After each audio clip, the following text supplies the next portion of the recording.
L'aéroport Toulouse-Blagnac, le partenaire des entreprises du Grand Sud-Ouest, vous présente le Club Éco d'Objectif News.tv.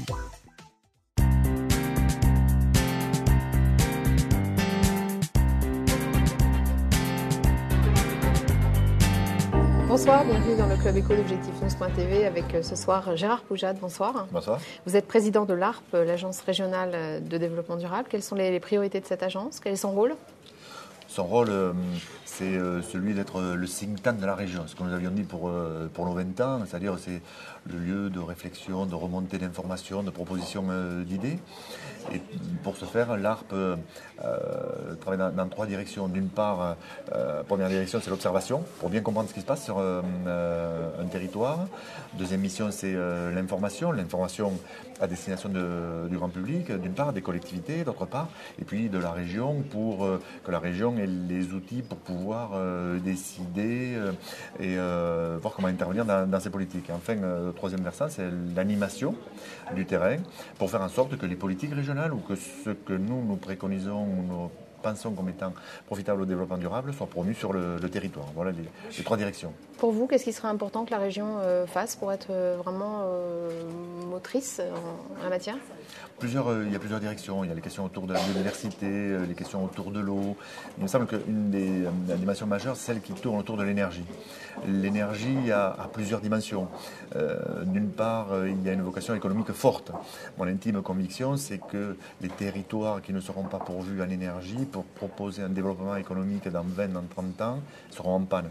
Donc la question de la production de l'énergie est une question qui concerne la région, concerne tous les territoires, concerne l'État.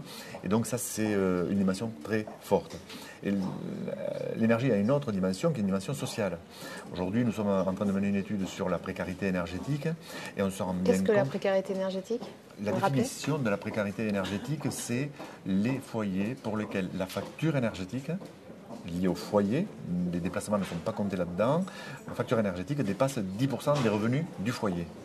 Et donc, à partir de là, à partir du moment où cette facture-là est supérieure à 10% de revenus du foyer, vous êtes dans un état de précarité énergétique. Il faut savoir que c'est ça les chiffres que nous possédons. Mais la précarité énergétique concerne plus de foyers encore, parce qu'il y a un certain nombre de foyers qui, pour ne pas avoir à payer des sommes qu'ils ne pourraient pas régler, ne se chauffent pas, et donc sont au-delà des 10%, mais dans un état de précarité malgré tout. Voilà, c'est que la précarité énergétique. Et vous disiez que quelles mesures vous pourriez proposer? Alors, avant les mesures, on en est au stade de l'observation, et là, dans les semaines qui viennent, nous allons sortir une étude sur cette question de la précarité énergétique pour donner déjà les chiffres, pour illustrer ça.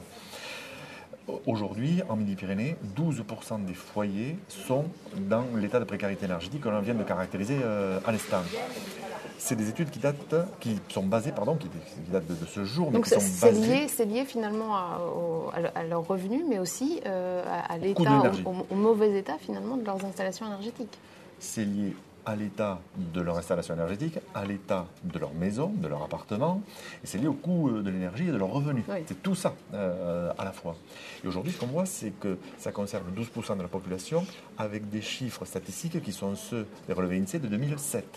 Or, ce que l'on peut mesurer également, c'est que si, par rapport à ces données-là, il y a une augmentation du coût de l'énergie de 20%, ce qui est à peu près l'évolution du coût de l'énergie entre 2007 et aujourd'hui, ce chiffre n'est plus de 12%, mais de 20%.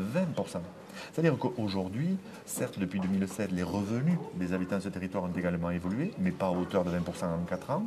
Ça veut dire qu'il y a peut-être bien un foyer midi-pyrénéen sur 5 qui est en état de précarité énergétique. Donc ça veut dire que c'est colossal et que dans le détail de l'étude, on voit que ça concerne pas seulement les revenus les plus modestes. C'est ça qui est très étonnant et très intéressant à la fois.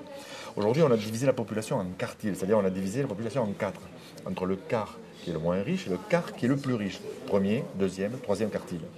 Et quand on regarde où se situent les gens qui sont en précarité énergétique, c'est très étonnant parce qu'on en retrouve dans les 3 premiers quartiles.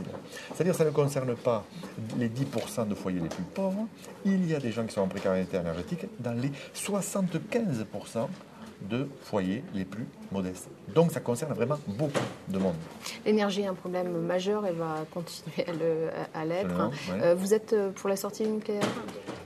Sur la question de la sortie du nucléaire, de toute façon, une fonction d'ingénieur qui veut ça, tout le monde sait que c'est une énergie de transition.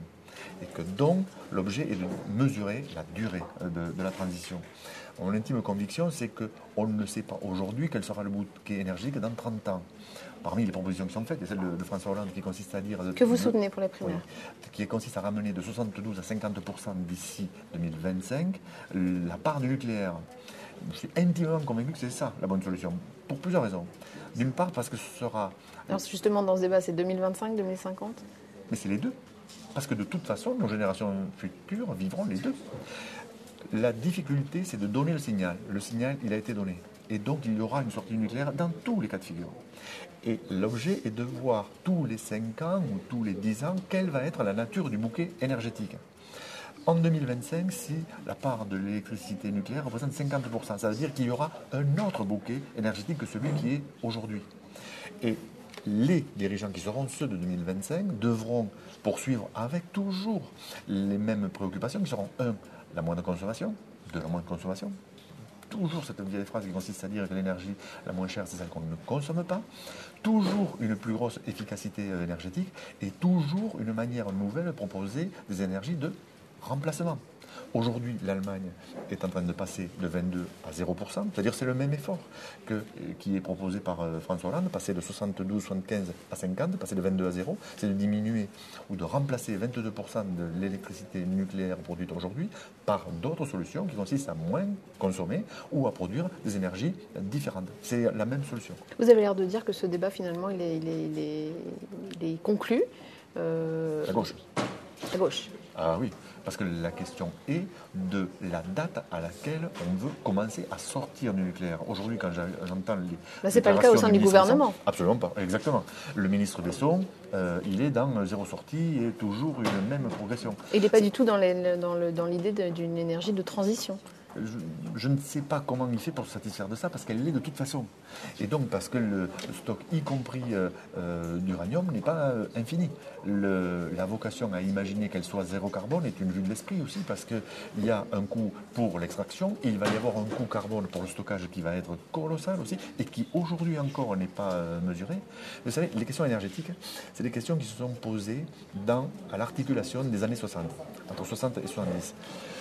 À l'époque, la manière de répondre a été par 2 réponses. La France avait cette difficulté de son approvisionnement en pétrole. L'indépendance de l'Algérie, le pétrole, le gaz était en Algérie. Donc, qu'est-ce qui s'est passé ? On a créé une structure nationale, ELF, qui a eu vocation à aller chercher cette ressource et cette indépendance énergétique au large du Gabon. Même chose pour l'électricité, quelques années plus tard, accentuée par la crise économique du début des années 70 et la vocation du nucléaire. Quand on regarde aujourd'hui, rétrospectivement, sur le demi-siècle que l'on vient de passer, on se rend compte que finalement la France est également concernée par cette théorie. Vous savez que quand dans un pays on découvre du pétrole, on découvre la malédiction du pétrole. Parce que derrière il n'y a pas la démocratie, parce que derrière il y a la corruption, parce que derrière il y a les coups d'État. Mais finalement, nous on a vécu ça un petit peu exactement en mode basse consommation, si je peux m'exprimer ainsi.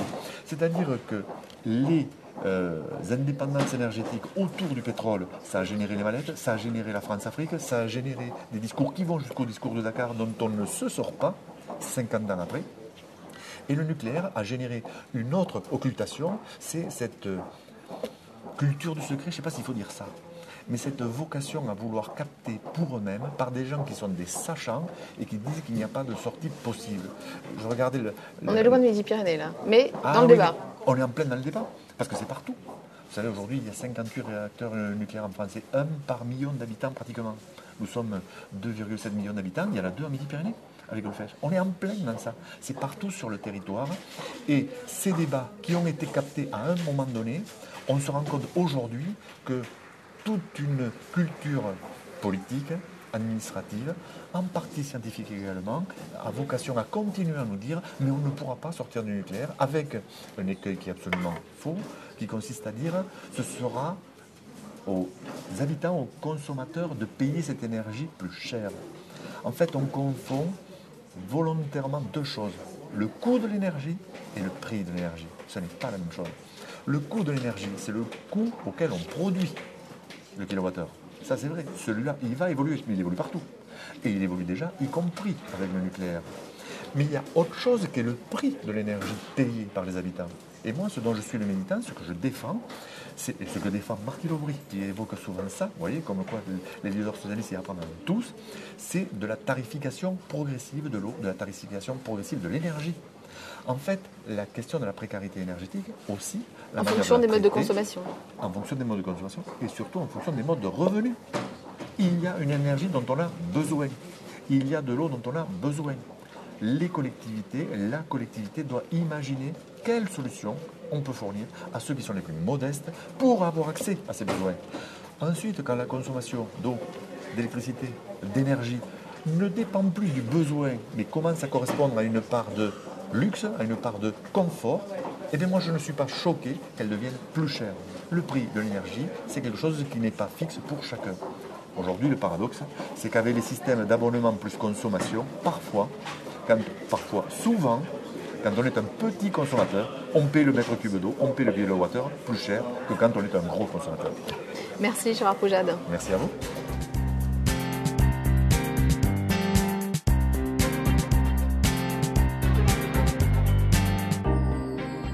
L'aéroport Toulouse-Blagnac, le partenaire des entreprises du Grand Sud-Ouest, vous présente le Club Éco d'Objectif News.tv.